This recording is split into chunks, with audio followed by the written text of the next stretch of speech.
¿Qué tal, señores? Ya estamos de regreso con otro cotorreo. En esta ocasión vamos a hablar de 10 mecánicas de juego en nuestros juegos de miniaturas favoritos que nos apasionan.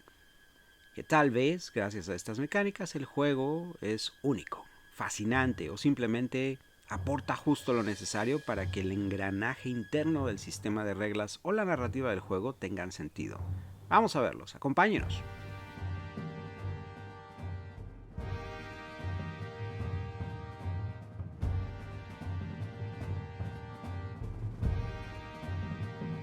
Decidimos tomar 10 de estas mecánicas de juego, pero existen más, muchas más. Estas son, a nuestro juicio, las más resonantes y relevantes de la lista de más de 30 mecánicas de juego que logramos enumerar y que nos generaban emociones positivas en el estómago. Para poder profundizar un poco más en ellas, decidimos dividir el video en dos partes, analizando las primeras 5 de estas mecánicas en este video. Vale la pena comentar que también existen mecánicas de juego geniales que lamentablemente han sido también culpables de haber enviado a la tumba a juegos de miniaturas muy prometedores. De esos hablaremos en un futuro video. Introducción.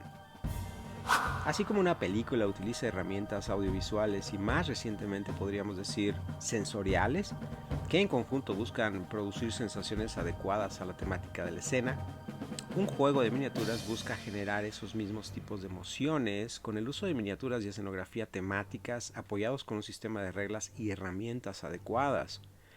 Lograr este balance no es fácil, de hecho es muy difícil. Muchos juegos de miniaturas de los que normalmente encontramos en el mercado han aprendido de los sistemas de reglas de juegos que existieron antes. Se nos va heredando el ADN a nuestras generaciones con ligeras modificaciones para revestir el juego. Y si tenemos suerte, el juego nuevo logra aceptar orgánicamente ese nuevo implante sin que se sienta como un Frankenstein. Estas mecánicas del juego tal vez no sean todas originales o nuevas, pero han logrado ser ese trasplante de corazón que palpita con el ritmo adecuado y le da vida al juego. Sin seguir un orden específico, vayamos a verlos. Número 1. Dados de órdenes, de Bolt Action. Con esta mecánica, el juego de Bolt Action logra darnos la sensación de la llamada neblina de guerra, entre comillas, que no es otra cosa que la incertidumbre a lo que está por ocurrir durante el siguiente minuto. Esa sensación que nos mantiene al borde del asiento, que no sabemos si es emoción o miedo. La mecánica en sí es muy sencilla. El jugador trae a la mesa una serie de dados de 6 caras, todos ellos de un solo color, y el oponente hace lo mismo, pero con dados de distinto color a los tuyos. Digamos que tú traes rojos y tu oponente trae dados azules. Cada dado representa una orden o activación de una de tus unidades. Si tu ejército tiene 7 unidades, deberás traer 7 dados a la mesa. Tanto tú como tu oponente meterán todos sus dados dentro de una bolsa o una caja donde puedan revolverse y extraer al azar un dado a la vez. El color del dado que se saque permitirá al jugador de ese ejército el elegir y activar una de sus unidades, sin necesidad de tirar iniciativa al inicio de cada turno. Además de esto, cada dado fue diseñado para que lo utilicemos también como un marcador de la acción que declaramos para la unidad que activaremos con él. Acciones como disparar, avanzar, correr o tirarse al piso están impresos en cada una de las caras de este dado, pero bien podemos utilizar un dado normal, de esos numerados de 1 a 6, y familiarizarnos con el número que representa la acción que estamos declarando. Hay una guía en el libro de reglas de Bolt Action. Esta mecánica no deja de emocionarme, es en estructura muy sencilla, pero es genial. Cubre una gran cantidad de reglas que todo juego de miniaturas necesita resolver y abre un mar de posibilidades para el juego. Vamos a ver esta mecánica ser utilizada en otros juegos como Conflict 47 y Warlords of Eragon. Una mecánica similar, pero con tarjetas, lo utilizaba el juego de Confrontation y AT-43 de Rackham hace algunos ayeres. Warlord Games, a través de Rick Priestley, lo perfeccionó hasta el punto en el que simplemente es genial. Número 2. La banda de Struggle de Star Wars Shatterpoint. El juego logra incorporar mecánicas y herramientas de juego de las que ya hemos visto de una u otra manera en la mayoría de los juegos producidos por Atomic Mass, Asmodee o Fantasy Flight Games, pero lo que realmente me sorprendió fue la creatividad y el ingenio que el equipo de diseño logró al implementar esta mecánica de lucha, de conflicto, a través de esta regla numerada en la que ambos jugadores estarán acumulando puntos y tratando de restarle puntos al contrario. Es como uno de esos duelos de campamentos en los que dos equipos tratan de jalar de una cuerda con un listón rojo o un nudo amarrado en el centro hacia su lado y hacer que el equipo contrario cruce de cierta línea lodosa en el piso, perdiendo el balance. En esencia, así funciona la banda de Struggle. Acciones como control de objetivos o heridas causadas al enemigo harán que el marcador central se mueva hacia un lado y el que tú o tu oponente coloquen marcadores en su línea también. Si en algún momento el marcador central y uno de los marcadores de avance de uno de los jugadores se une en la misma casilla, ese jugador habrá ganado la contienda o struggle. El juego está diseñado para que la partida requiera de 3 contiendas o struggles como máximo. El primer jugador que logre ganar 2 struggles de 3 será el ganador de la partida. Esta mecánica actúa como el hilo conductor del resto de las mecánicas del juego. Por un lado, nuestras miniaturas intentan eliminar miniaturas enemigas, pero al final la estrategia medular involucra el dominio y control de la mesa de juego por captura de objetivos. El arte está en lograr un balance de ambos factores, teniendo la capacidad de detectar las debilidades de tu oponente y ejecutar maniobras que capitalicen en ellas. Al final de cada activación estarás viendo los resultados reflejados en este tablero de Struggle. El juego, gracias a su estructura de contienda de Struggle, se siente como una película dividida en 3 actos. Se siente como una lucha de videojuego al estilo Street Fighter o Mortal Kombat. Que por cierto, creo que serían excelentes licencias para adoptar esta mecánica de juego. Número 3. Acciones y reacciones en Infinity. Con el eslogan de siempre es tu turno, el juego de Infinity de Corvus Belli nos robó la atención. Cada jugador lleva a la mesa un grupo de miniaturas que pueden ser desde 4 o 5 miniaturas hasta tal vez 15 o más. Por cada miniatura, el jugador tendrá un marcador que representa una activación durante el turno.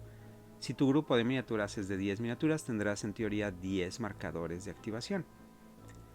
Cuando sea tu turno, podrás utilizar uno de estos marcadores para elegir a una de tus miniaturas y activarla, pudiendo realizar acciones como movimientos, disparos, interactuar con una consola, hackear información, correr, etc.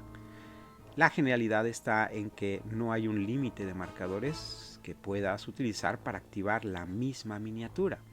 Bien podrías tener a tus otras 9 miniaturas atrás sin hacer nada en ese turno y gastar todas tus 10 marcadores para activar 10 veces la misma miniatura durante tu turno. Algo no muy recomendado, pero a veces es necesario. Lo interesante está en que durante la activación de una de tus miniaturas, tu oponente podría interrumpir tu activación si tus acciones te llevan a cruzar dentro de su línea de vista. En ese momento el oponente declara una reacción. La miniatura contraria estará resolviendo acciones a la mitad de tu turno, de manera que el juego requiere de una interacción constante, una participación de ambos jugadores en la que ambos son atacantes y defensores al mismo tiempo. La temática de sabotaje e infiltración en nivel escaramuza está muy bien representada por esta mecánica de juego.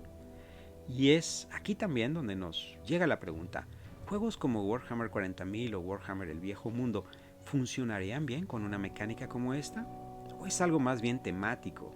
Algo que llegó como de inspiración precisamente por lo que quieren lograr con este juego de escaramuza. Número 4. Resolución de daño. Warhammer 40.000 Apocalypse. Versiones antiguas de Warhammer Apocalipsis eran muy criticadas porque llegabas con tu ejército masivo a la mesa y por si alguna razón te tocaba perder iniciativa, el ejército contrario seguramente eliminaría una cuarta parte de tus fuerzas, curiosamente tus unidades más costosas y peligrosas, ¡boom!, fuera de la mesa antes de que pudieran moverse o disparar. La versión más reciente de Apocalypse logró resolver este problema cambiando radicalmente la estructura del juego. Cada jugador trae varios destacamentos de ejército y cada destacamento a su vez está conformado por varias unidades o grupos de unidades. Lo que sucede es que los jugadores alternan la activación de destacamentos enteros. De esta manera, cada destacamento podría moverse y disparar y asaltar, y luego el contrario hará lo mismo con uno de sus destacamentos, y así alternándose uno y otro. La magia en todo esto está en que los daños que ambos ejércitos se van haciendo el uno al otro no se resuelven inmediatamente. Se van acumulando en las diferentes unidades hasta el final del turno.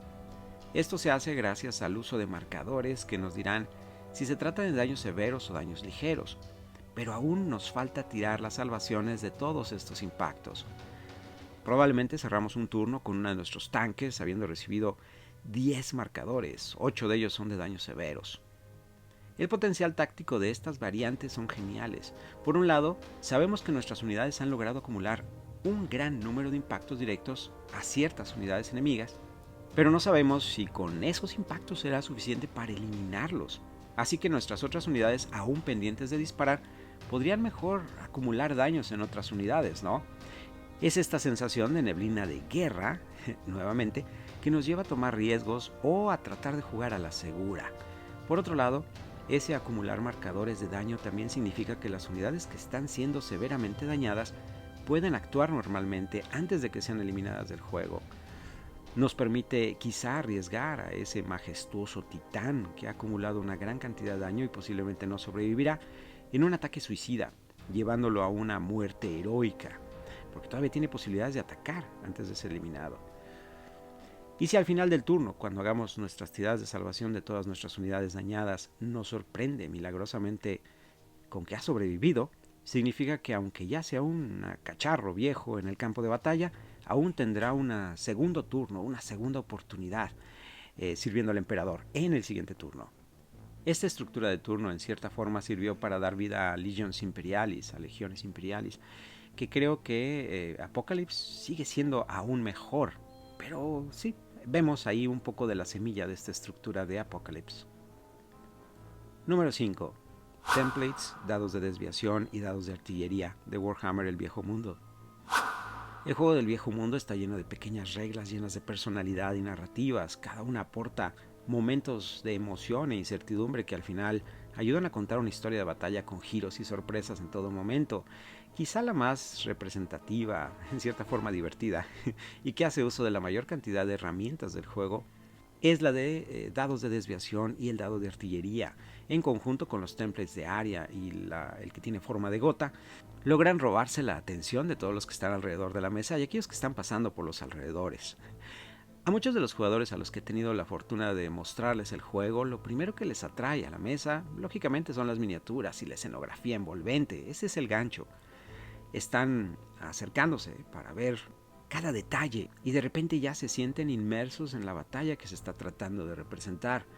Pero es cuando ven que uno de los jugadores coloca uno de estos templates sobre otra unidad enemiga y hace las tiradas de desviación que dicen: yo quiero hacer eso, yo quiero jugar. La emoción de manipular estas herramientas y la incertidumbre de ambos jugadores que esperan impacientes por las tiradas de los dados es inigualable. La genialidad detrás de Warhammer está en esas tablas y esas herramientas que traen ese factor aleatorio narrativo. Es algo que hemos visto en otros juegos como Mordheim, definitivamente, en Necromunda y hasta en la herejía de Horus, pero que Warhammer El Viejo Mundo logra hacer magistralmente por la personalidad del juego y sus ejércitos. Y así, señores, cerramos este primer video dedicado a las mecánicas de juego que nos resultan apasionantes y quizá fundamentales en la esencia del juego en el que han sido implantadas. Pero aún nos falta compartirles otras 5 más, de las que hablaremos la próxima semana en un nuevo cotorreo. ¿A ustedes cuáles mecánicas de juego les han apasionado? ¿Cuáles juegos de miniaturas no cambiarían precisamente por alguna regla o herramienta que el juego tiene? Gracias por acompañarnos, nos vemos en la siguiente batalla.